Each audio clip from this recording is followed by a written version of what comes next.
hosted by Tony Gapperstone. Thanks for tuning in. It's showtime. Hey, it's episode 323 coming at you live from Redwood City, California.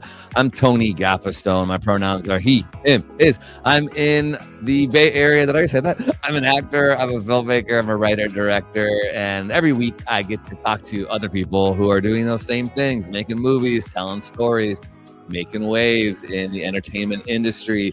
And today I get to talk to somebody who has a film premiere coming March 2026 to the Bay Area's Cinequest Film Festival, a film festival that is near and dear to my heart, as we had a film, my very first feature film, Last Chance Charlene there.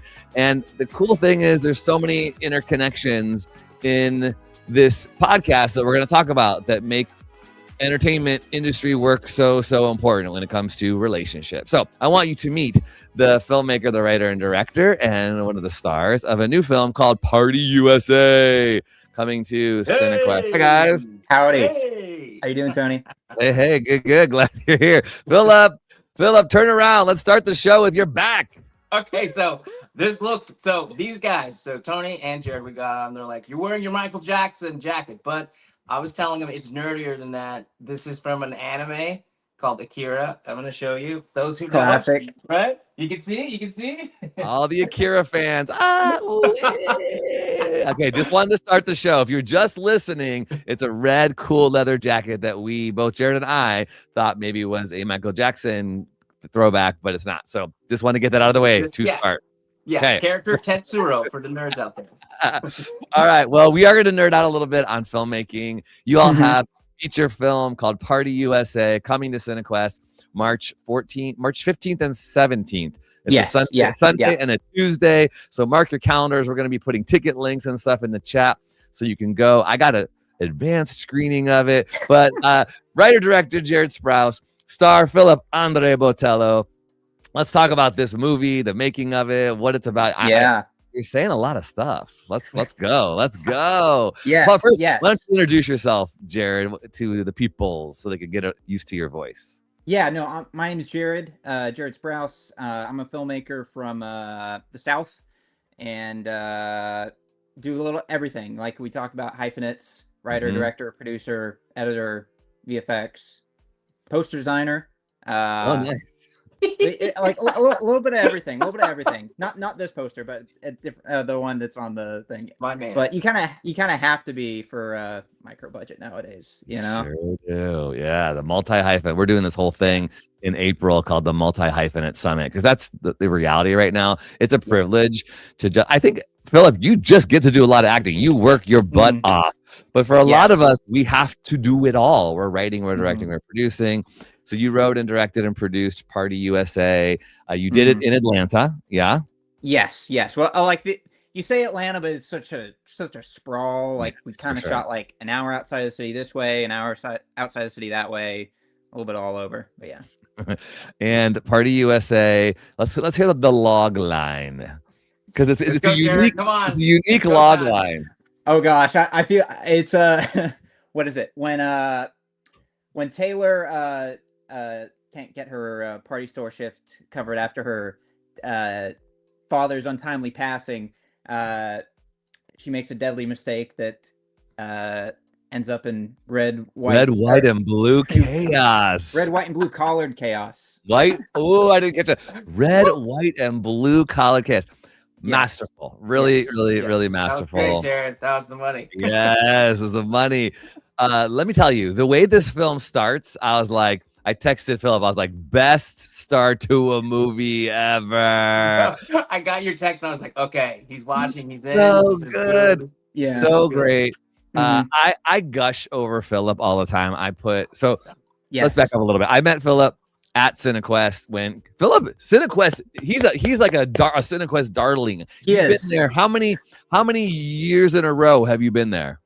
Oh, wow. This will be, I think, my 5th film there. And shout out to Cinequest because that's how I met you.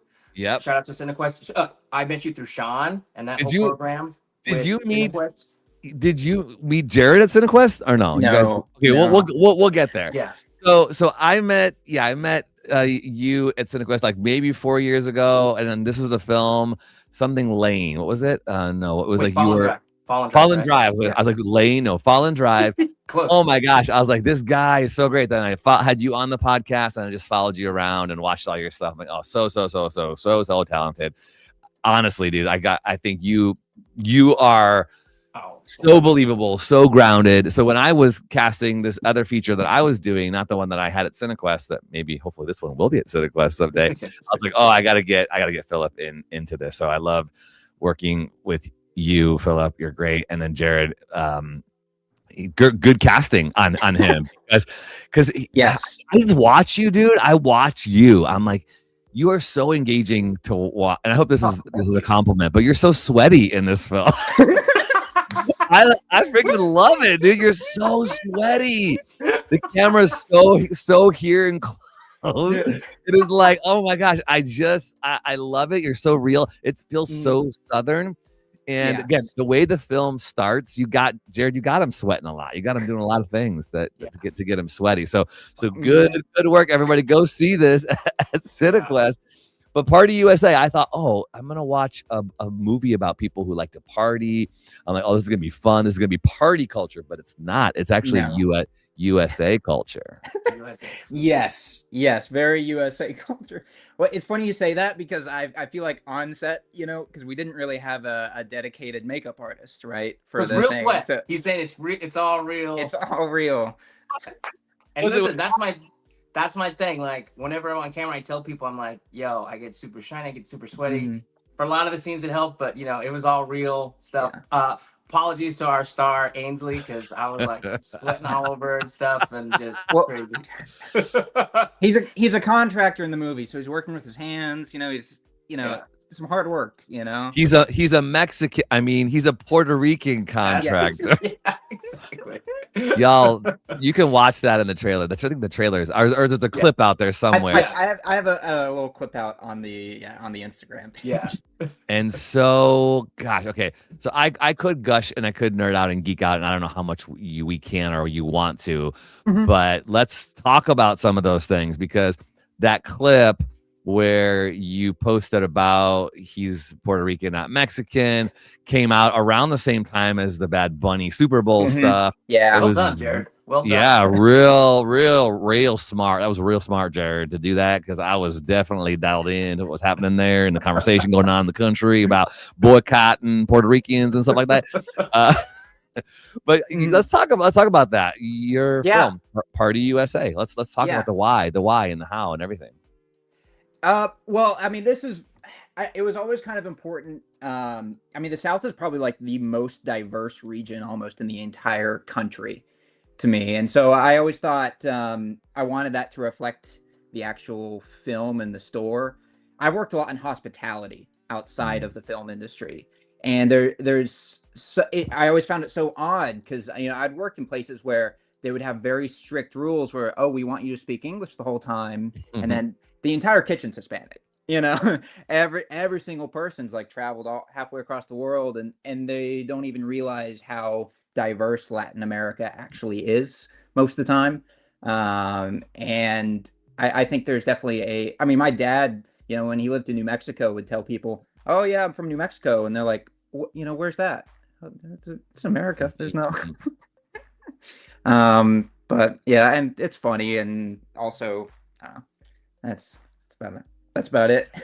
You got a lot of dark humor Yes. in this film. Like a lot of film festival stuff, sometimes you get a log line, you get a title, and you show up, you don't know what you're going to watch. I was really surprised watching this, because I didn't know where it was going to go, and that's really fun. That's good. Because you think when you start watching a movie, like, oh, sorry, downer reality. I lost my dad about a year ago, so I'm like, oh, it's going to be a movie about grief, and it is, but not in the way that I expected. Like, oh, I didn't see that. Yeah. Taylor. Okay, Taylor. So I think you play a lot with the audience, and I think this will be a really fun movie to watch in the theater. And even like, oh my gosh, the way that it ended, there was one moment where I felt my whole body like tingle a little bit. I was like, no, okay, all right. And then I just kind of sat there. I was like, again, not where I thought it was going. So many things I want to talk about. Yeah. Was that moment? I'm curious. Was that moment towards the end or the middle? Yes. Yeah. Okay. End. Okay. Yes. End. Yes. I think we were talking about. Yeah.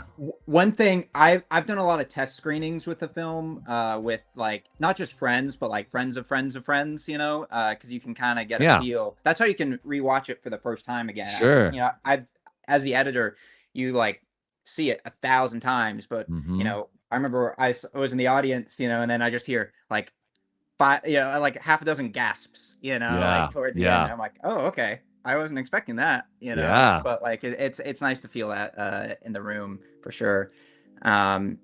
It's funny you say that with the opening scene though, because I always kind of said like it's not a dead dad movie, right? It's not the Sundance like my dad's passed away and the family's reconnecting over grief. That's not what the movie is at all. Right. And the film kind of came from two places because I had the initial idea for the first scene, and I was like, "That's an interesting way to open a movie." Very. All right, well, but I didn't want to tell a dead dad movie, but I was like, "Where does this go after this?" And my friend Barrett had worked at like a Party City in community college way back when, so I kind of fleshed out the story with him and put a lot of my like personal pain from like working in hospitality sort of into the piece, into like this little southern rural party store, you know, / fireworks store. I didn't set out to make like the most American film ever of all time or anti-American, but I feel like it's in the not many 4th of July movies. There's just not many 4th of July movies.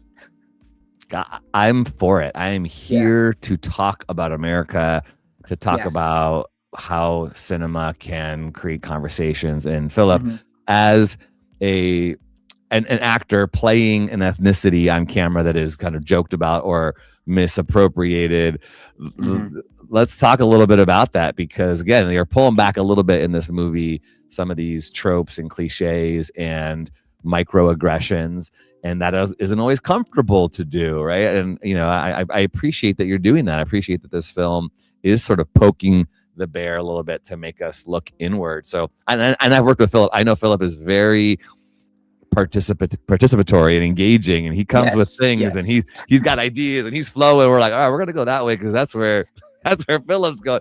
So let's talk about that, Phillip, on set and creating this character and working in this space, this wild space of dark humor and satire on America. Yeah, it was great. Well, the first thing is Jared is crazy. So yes. In what way? What do you mean? Say more. I mean, say more. The writing it's very vivid. It jumps off the page. And I'll be honest, when I got this, I got sides for this like anything else, and it really it popped off the page. And I said, this is probably one of the most interesting things I've read. And so when we got further down the line in the casting process, and he had already cast first the wonderfully talented Ainsley Seeger, who is fantastic, and we did a callback, and I was nervous about it. And once she got and jumped online, I was like, oh, she's fantastic as the lead. It's great. But when he sent me the script, and I'm not going to give anything away from the opening scene, you kind of get like, oh, wow, this guy's really going for it. He's like punching people in the gut. So that's great. But he really does. It is grounded in truth and reality, and myself and a lot of us have gone through kind of these experiences where, you know, based off of what I look like, people will have preconceived notions of maybe you're from here. And I get it a lot because I look like a lot of different people, you know, and that's cool. He even riffed. There's like one scene where he riffs about, you know, nobody thought I was Cuban, you know? Oh, yeah, like, yeah. Didn't you ask, like, nobody thought I was Cuban or something like that? Yeah. Because I do. I get the spectrum, and I'm thankful for it. But I love the way that the script and how Jared approaches it. He approaches it in a humorous, and it's dark, but it's a comical way to address these real issues. And working with Jared was great. He assembled such a great cast and a great team, you know, with Ben playing the brother, and then everyone was, you know, phenomenal. But with working with Jared, he was very he allowed me to have some ideas that I felt you had ideas? You had ideas, Phillip? What? Whoa, surprising. I think that's great. It's a good thing. Because it was weird. Like I I just read the script and I'm interpreting what I think is it, and he's letting us, and he allowed us the space to do that. I think like day one, I think was a precursor of how the shooting was going to go. I think Yeah. we kind of showed up and it was going well, and then there's a pivotal scene, and then I think the look on your face, we're kind of like, oh, okay, we're making a movie now. With micro budgets, like I think crews just don't quite know what they've gotten themselves into at first, and it was like we were shooting like it's like a sequence in like a forested sort of gun range area, and like we were shooting towards the end of that, this like little like quiet sort of sad scene, and I think Phillip just ends up like punching the shed, like. I'll remember that, dude. Yes, tell me your hands hurt. Your hands hurt. They hurt. I saw that. Yeah. Okay, maybe a little bit, but I think it was just kind of like an impulse, and we went, and I think it's surprised everybody. But I was at that point, I was pretty locked in, and I think cool. Jared was cool about it. He was like, "Yeah, let's go with it." He was like, "I see where this is going," and you want to be able to work with somebody like that, and I think that especially on day one, it established trust because we had been talking about the character before, and you can Jared's he's got a dark sense of humor, but when it's kind of leaning in the direction that I think he feels right or good, I think he'll approve it, and yeah. So hey y'all, if you're watching this and you got a part that could fit this actor, you will not be disappointed. Yes. Phillip, Andre, Botello. Thank you guys. Well, just to. I'm going to be all over the place because thinking and talking about race and casting race, we just saw Odessa Zion be cast as a Latina Jewish person, which she is not, and then that being a whole blow up. So there was a time when being ethnically ambiguous was a positive thing, but now it's like, you want to be careful with that when you're casting race because it is important to have visibility and representation. Yeah. So that said, Phillip, I mean, it's you could play with that at the same time. It's like, well, do you want to be cast in something that you're not, because that could be problematic and challenging and erasing the person that needs visibility. So, but with that said, I just want to say, dude, like again, I saw that when you started banging. I'm like, I know, you just did that. I knew. I knew. I'm like, I just know this guy, and it's just so good. And the surprise, I'm sure, for the team is just like, yeah, the guys. They probably had to check his knuckles and stuff, but it was just like, yeah, dude, so freaking there. And I'm with you. And I'm like, I want to watch you. And I want to watch this guy in so many things. Dude, you're so dang good. Tony, thank you. I appreciate it. And you're the man. And Tony's great. And he's brought me on his film. But yeah, Jared set it up. Like I said, it was casting, right? Jared, Yeah. I mean, like, the person who carries the film on their back is Ainsley, and she's the one. And I'm not sure if you knew her first or how you got her first. I don't know how you did that, Jared. I knew of Ainsley through the UNCSA Grapevine sort of thing. What is that? Right? What is that? Oh, okay. University of North Carolina School of the Arts. It's a little art school in Winston-Salem, North Carolina. But they have a really good film program, but like a world-class like acting program at that school. I mean, I know quite a few actors from that school that have gone on to be series regulars in TV and be in films and all over the place. But I remember I kind of knew of Ainsley from school. And when I was casting it, I kind of wrote the part in mind of thinking, okay, there has to be somebody I know that is from the South, who can kind of relate to this, is, woman in her mid-20s, but also kind of can be a little have a dark side, who can kind of play that balance, and be the glue that kind of holds this crazy kebab of characters together. And Ainsley kind of just immediately popped to mind and was like, oh yeah, no, she's perfect. That's kind of exactly what I need for something like this. So then reached out to her and sent her the script, and within an hour she was like, oh, I love this, let's do it. Within an hour, that says a lot. If she's reading a full feature film in an hour, that's dope. I was shocked. Usually you send a script to somebody and then maybe a week later they get back to you. Yeah.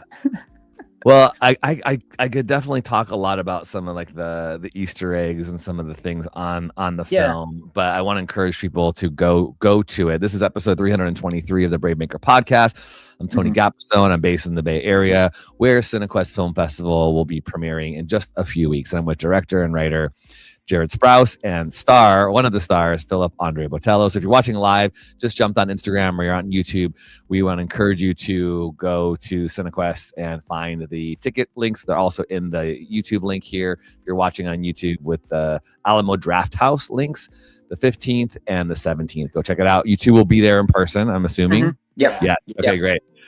So writing it, Yes. being in the South. When I saw, let's see, how do I phrase this without being too spoilery? Gosh, okay, there's so many things I want to talk about, but I don't want to spoil it. But you do talk about race. You do talk about race relations. You do talk about the microaggressions and things that white people and people of color in America today are dealing with, and you can't get away in your film. The friggin' flag is everywhere. The red, white, and blue. The stars and the stripes. The song. I was like, okay, yep, you are really pushing the button. Yes. On this. Yes. Why? Well, so this is really an encapsulation of my 20s, honestly, for the most part. But one thing, as soon as you go to another country, right, you realize, like, you go to Germany, you don't see the German flag everywhere. You don't hear the German national anthem everywhere. It's like, I wake up in the morning and I hear, like, the Star Spangled Banner at, like, the Air Force Base, like, or like from the high school. Like, you can't escape it. And it's almost kind of, it's almost kind of creepy to a certain extent. How I think it's good to be proud of your country, but I think we border into fascism in a lot of our society, especially in the South. There's this march drumbeat. I think that a lot of regions don't quite realize. The fact that before every sports game that we have to sing the Star Spangled Banner in the United States is odd. But I don't know. There's that. Jared, I cannot agree with you more. You are my people. Honestly, I did a short film called Neighbor, and I did some very similar things with the flag and poking at my frustration with American culture. And I'm like, I can't agree with you more. There's such weird. It's weird. Like, it feels like a little chihuahua that has the P on everything. It says America's American sometimes. Like, why do we have to have the flag everywhere? Why? Like, what? I don't get it. I don't. And sometimes I feel like, am I a bad American? No, I love America. I love who we are. Yeah. And I want our freedoms. And at the same time, I have such huge concern right now, especially for freedoms. And I think a film that can get under our skin a little bit and has, you do it in a way, again, like, again, it's a movie. It's humorous. It's satire. There's ridiculous things, funny things, again, happening in the way the film opens. One of my favorite moments was in, like, maybe the end of the second act, beginning of the third. There's a montage, fireworks, and something happens in a car. I'm like, oh my gosh, I love that too. I was like, that was so great. Yeah. You're just, you're giving us, like, stuff to chew on. The actors are chewing on the scenery. The writing is there. The way that the film ends too. Ooh, so many good moments. But if you're not willing to have a conversation about America, this might not be a movie for you. No. I'm curious how it will go in the South. What do you think about that? I think the thing, I'm really curious to see people who show up to the movie who think it's kind of a 4th of July celebration and then they're kind of smacked in the face with what the film is about. That I'm really curious about that. I've worked for, I've worked here for a long time, and I lived all over the South, Georgia, South Carolina, North Carolina, everywhere. And that's kind of also why I didn't want it to be a specific town. It's very much this, almost a stand-in town. Like, there's no specific place. But I think it'll play well. I think we turned this into the red state, blue state country way too much. I mean, you look at Georgia. I mean, it's voting all over the place now. I mean, like I said, I mean, the South is one of the most diverse regions in the whole country, and we just don't admit that when we see, our maps come election time. But I think it's interesting because you and as an audience and reading it too, like you mentioned it, Tony, before. Like I was reading it, I didn't know where this was going. But Yes, the greatest thing about Jared's writing is you just get so engrossed in what's happening. I'm not going to give anything away, but the incident that happens, it's like, what can go wrong will go wrong, but it's done in a comical way. But the stakes they're so high that me as person just reading the film, I'm just immediately invested in what's going on. And when you see, the kind of choices that the lead character is making, and what that does to the people around her, it's very, very riveting to watch and to be part of. So I think, yeah, I just think, yeah, Jared, you're crazy, but I love it. Well, it's always like, what's the worst thing that could happen to this character? It like within the realistic world, and it's like, all right, let's go with that. That's a great reminder for writers out there. Writers, you need to push your character. It's said, I don't know who said it, somebody did in the screenwriting world, but chase your protagonist up a tree and throw rocks at them, make it really hard. And sometimes we cringe when our protagonists have to go through hard things, but we wouldn't watch it if they didn't. We wouldn't want to see everything go perfect and go right for them. When this happens and this happens and that happens, and then they make some decisions, you're like, what? No. It's good drama, and it's good as a storyteller to do that, so that your audience wants to lean in. But this is, by the way, no surprise that it's premiering in California. I think it's almost like a little bit of like premiere this film in California, because California does have a lot to say about the country right now. And so I hope this is a really fun experience for you at Cinequest in a couple of weeks. Well, let's talk about acting stuff, just in directing stuff in general. You two partnering together and working together. We have a lot of people who are doing the multi-hyphenate thing. We have actors who are auditioning, and when you get to set, just the idea of bringing characters to life, and how do you receive ideas? How do you push back? How do you challenge? Let's start with you, Phillip, because you again, Phillip, you're an actor, and you like to bring things to life, and you're reading on the page, and you're maybe doing things that are unexpected or that aren't written. So just why don't you talk about your process? Give us a little master class on how you prepare and what you do and what it looks like behind the curtain for you as a creator, bringing a character to life. Yeah, Jared, tell us, please. How you? No, I'm asking you, Phillip. I'm talking to you, Phillip. Actor. Yeah. Well, a lot of times it starts on the page, and it was easy with Jared, and we had a couple phone calls. It was really great. You got a sense of where the film was going to go in the callback with Ainsley, and I could say like, oh, there's a connection, and this is going to work. He wrote this character. I won't give too much away, but he wrote a character which is very interesting. It's a very, can I just say, honorable guy. He's a what the young people would call a ride or die.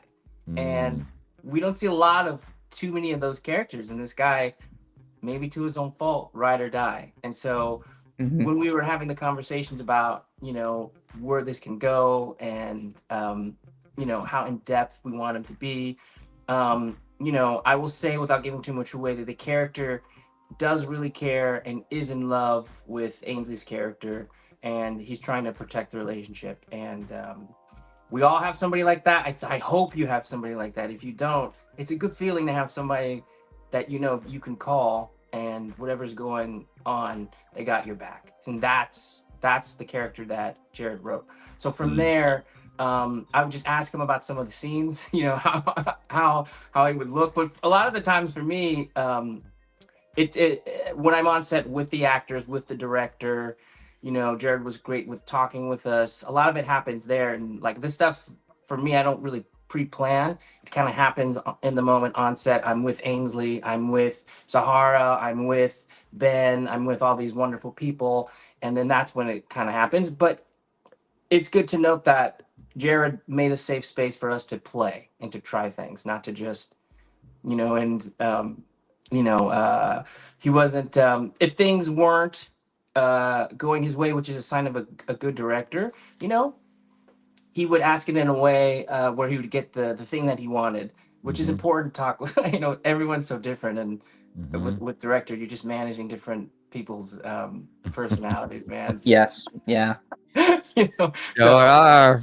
not to put too much pressure on Jared, but who was most difficult to work with, Jared? No, I'm Nah. just kidding. But it's so I for me, because I'm trying to help the director. I want to be the director's his pal, and I champion the director, so I want to cover him too, and I want to just take this character and make him as alive as possible. And Jared can always cut back or go, Matt, we don't need that, but I'd rather have more than less. And but you need the space to do that, and Jared provided that, and Ainsley provided that, and Ben and Sahar. So everyone was very, very great, and our crew was great. So for me, that's kind of where it is. But it starts like day one with Jared, and we're kind of feeling it out, and I'm like, okay, he's down. He's down to go as far as we want to go, and he'll pull me back. And the way he talked to us, you could tell that he's directed before, and he's probably worked with some crazy people as well before. So he knows how to phrase things to actors, especially when he wants something. So Phillip, I want to know a little bit about the process. So you said you don't prepare a lot of stuff. You show up and let it happen on set. Talk a little bit more about that, because you're talking about being reactive and just being in the moment, being present, right? So I'm a director too, and I teach acting, and everybody's got to find their own style. Yeah. And I think that's so interesting that what works for you isn't going to work for me. What works for me won't work for you. But there are some actors who are like, okay, and this is the work of a director too. What does every actor need? Because some actors are like, okay, they want to talk through everything. They want to ask a lot of questions. Other actors are like, they show up, they do their thing, and then they're like, if you want something different, you'll tell me, right? So for you, when you get a script, you read it. Do you do any kind of writing? Do you do any kind of for me, I like to put the wardrobe on, and I like to kind of walk around in that character. I like to think about their gait, meaning do they walk on their heels or tiptoe. What are some things that you do when you're prepping a character? That's a great question. I won't take too much time talking about it, but the thing, I have this weird thing where it's like this. I won't read a full script until I'm offered it, because if I read the whole thing, then I feel like I'm obligated to play it. I feel like through osmosis, now I've been like somehow sucked in or inhabited the words and the feelings, and now it's just waiting to get out. So I won't read something the whole way through unless I get offered the part, because once I get offered it, then it's ready. So the first thing to do is get off book. That's the first thing I do. I read the script. I will improv some stuff as Jared, but I get off book as fast as possible, and I'll have a conversation with the director. Are you married to the words? And I think Jared was like, there's some things that I definitely want to hit, and these things have to be said, and then other things not so much. So there's room to play. So after that's done, then I just kind of dive into who this person is, and I think about trying to get what I want as the character, and I don't try to pre-plan anything. I have an idea of my intention in the scene, but a lot of it, I find that I'm better if I don't pre-plan how I'm going to do something, how I'm going to say something. It's just in trying to be there in the moment, because as an actor, you'll get a script and it'll say this script is in a phone booth, and then so you're practicing this thing in a phone booth, and then you get on set and they're like, oh, we changed it, now you're in a tank. So it could mess you up if you were like, oh, well, I practice it this way. So you need a level of you can't be too much married to the thing. Just know the material, because it was, I think, I can't remember what, Jared, but there's a couple of things that got switched around where it's like, we're doing this now, we'll now you can. And I've seen actors and I've seen bigger actors have a meltdown, or they can't process it. So, you're right, because they're too attached. They get too attached to, this is how I planned it, this is what it should look like, now we're going somewhere else and I can't pivot. And they get stuck and froze. Which is also a great sign of a director, Jared, because things were thrown at him. And this guy, and this is how you know, because I've heard from really great directors, if the house is burning, we don't know. Jared will not let us know that. The actors, at least. Yeah. He's got a good, and I saw it in real time. I don't know. I want to talk to him. I don't know if I could say, but we had a rep maybe was threatening to shut us down maybe one day. I don't know if I can say too much because Wow. of a certain stunt or something. And a lot of people were like, "This is gonna mess up the shot. This is gonna do everything Mhm. bad." And Jared was so cool, calm and collected, and he was like, "Okay, yeah, well, let me just give me a couple minutes. I'll figure something out." And he did. Mhm. And I was Mhm. like, "This is a very good skill for you to have because in a film, what can go wrong will go wrong. It's a Yeah, matter of yeah, like how willing are you to adapt. In the same way as I try to tell actors, I'm like, know the material, but don't try to practice how you're gonna do things because it's gonna change. And you know what I'm telling you, I've what once was a scene in like, oh, this is on the couch. We're like, well, now it's gonna be in the shower, and you're like, yeah. whoa, whoa, whoa. Mhm. So you gotta adjust. So that's my preparation. I know the material backwards and forwards. I know it Yeah. enough Good. to deviate from it, and yeah, and my my talks with the directors will inform that. But a lot of it is on the day with Ainsley, with Ben, with Sahara, with the camera, with Jared, and checking in with him, and it was cool. Sometimes he would say, "Yeah, I like this. Give it, make it hotter." He's like, "Oh, maybe less on this." So yeah, it was great. But that's kind of my preparation that I've learned, and this is the last thing I'll say about it. It's to help the directors, because I know some directors, if they want to talk a lot about a character beforehand, we do that, and some don't. And I won't say the director was a wonderful director, and this is the something he said to me earlier on in my career. He said, "Hey, thank you for coming prepared and with ideas because here's something that maybe the director will tell you. I don't know all the answers, Mhm. so if you present some for me, I can choose." So I was like, "Oh." Woo! So I always try to do that for the director, and they can, because sometimes, Mhm. Jared will tell you he's doing 100, and you too, Tony. There's 100 things you're thinking about, and Yeah. for some directors, it's hard if an actor's like, "Hey, my shoes are supposed to be green. I think they might be red here." Blah blah blah, and Mhm. sometimes Mhm. that's a good conversation. Sometimes that's beforehand. For me, it's always like as long as it doesn't eat up time, but so, and Jared could talk more about that, and you too, Tony. Like, who are the kind of actors that you want to work with? Do you want to work with Yeah. somebody who's ready to go, or do you want to work with someone who stops the take and is like, "Hey, man," and you're like, "We're eating up time. We're Yeah. so." But I that's could kind of I, my I I could talk process. about this stuff all day. I think it's so Yeah, great. I think process is so important. And this is harsh, but I think so many actors aren't prepared, and they're Yeah. not Yeah. serious. Like they need to hear the Logan Roy. Like these are not serious people. Yeah. Actors, if Yeah. you are not spending time on your craft. Actors, if you are not in classes. Actors, if you are not reading and podcasting and looking at scripts, and even if you don't have a role, creating something for yourself. Like if you are not actively booking things, well, the question is, okay, why not? But don't wait for someone else to book you. Make Yeah. things happen. And Philip, I know you are working like crazy all the time, and I think it's because momentum begets momentum. And what I love, this film, you are so different than what you're in my film. You're playing this blue collared guy in the South.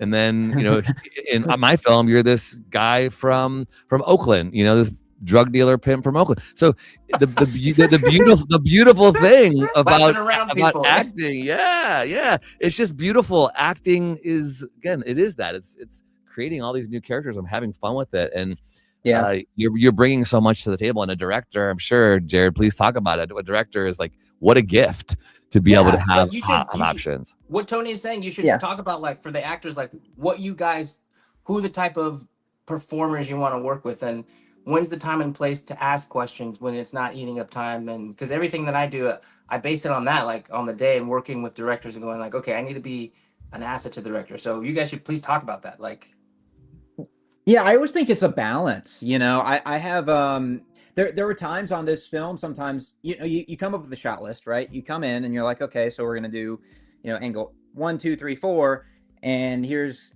kind of the blocking in your head, but the actor has a different opinion, right? And it's not necessarily you don't want to dismiss their opinion instantly, because then everything they brought to you is out the window, and all the work that they did, and you're kind of dismiss and uh, uh, rude, right? So it's trying to figure out, why are they coming from that conclusion? All right, let's figure out, maybe we incorporate, maybe I chuck out the entire shot list I just had and rearrange it because their point is legitimate. You know, maybe I'm not thinking about it from that character's perspective.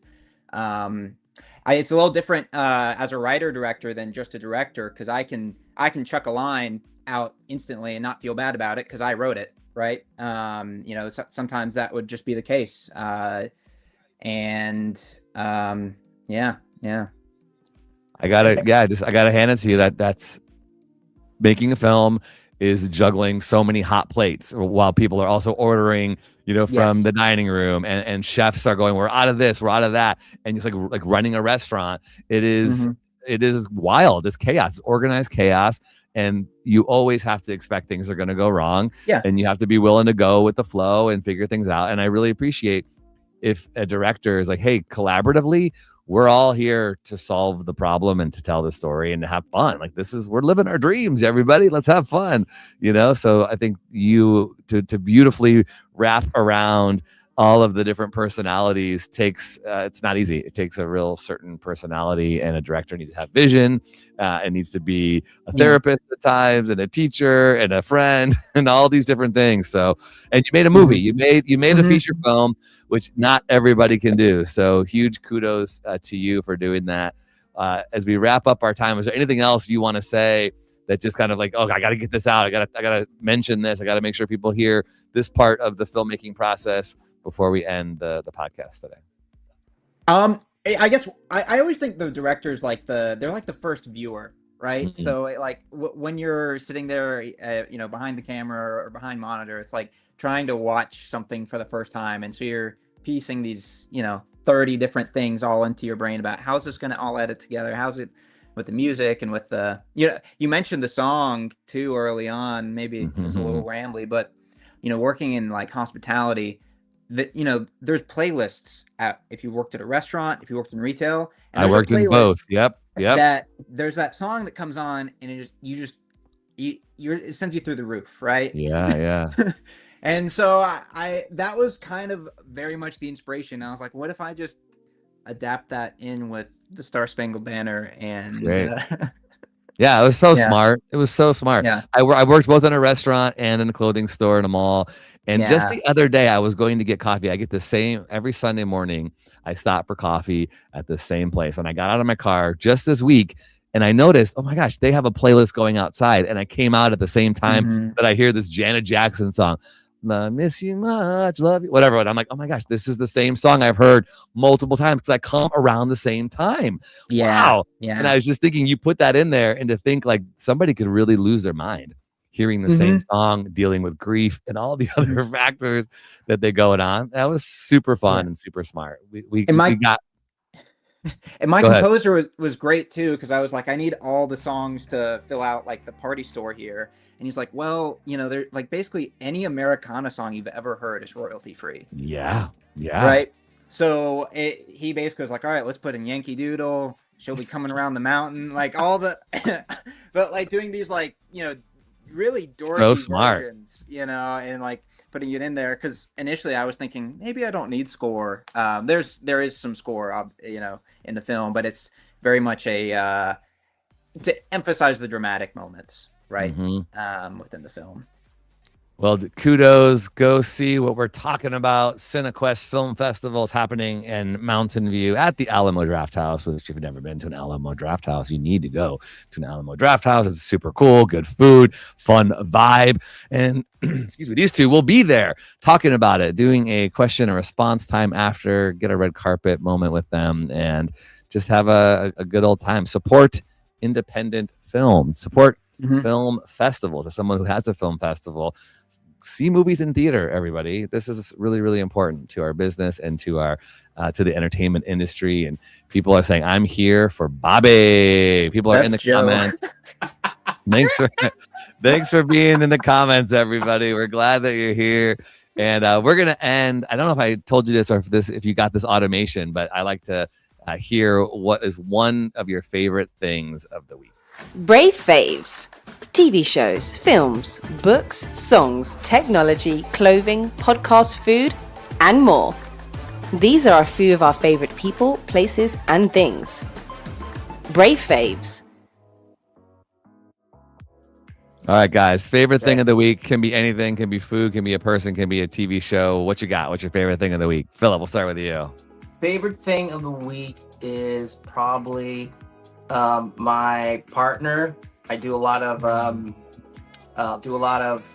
stuff, and it's good to have somebody like a Damien in Party USA who's a ride or die.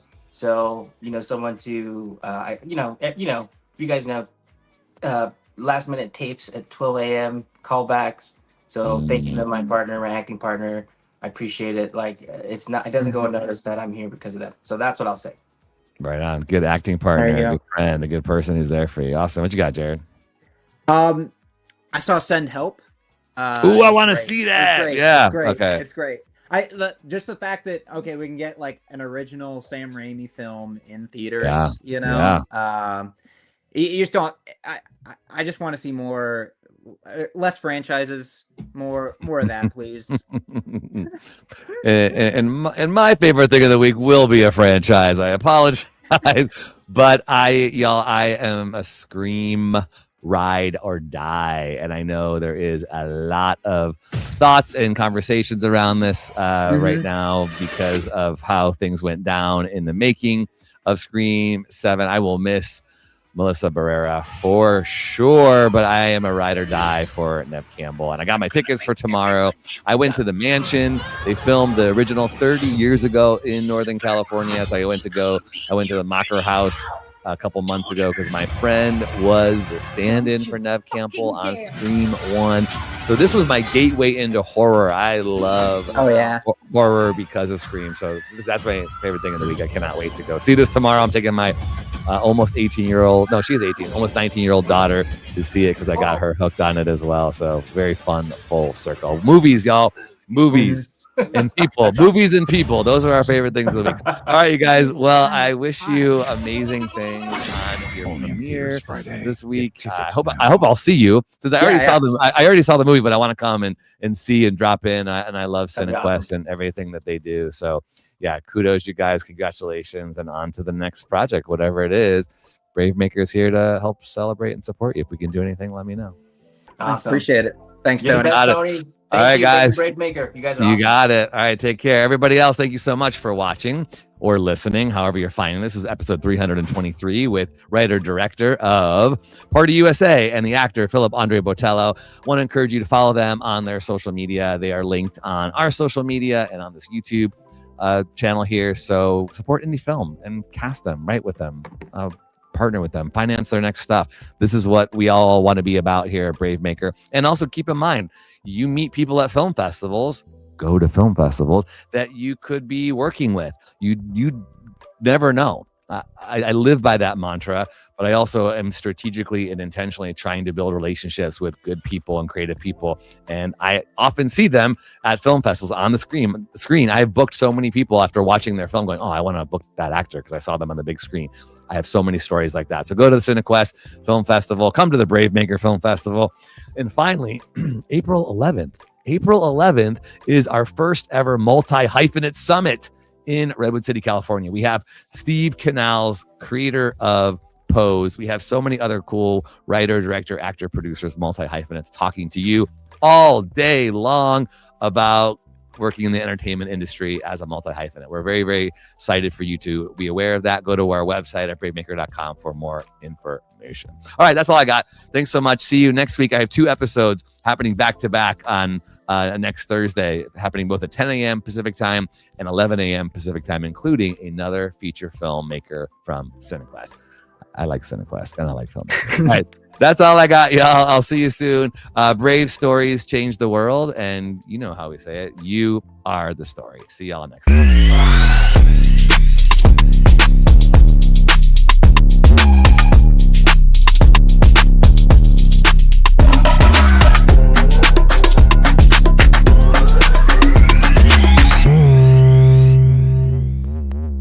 Follow us on Instagram, Twitter, YouTube, and Facebook at bravemaker.org. Like, subscribe, and share. To become a monthly donor, text the word BraveMaker to 44321 or go to bravemaker.com/donate. Thanks for tuning in.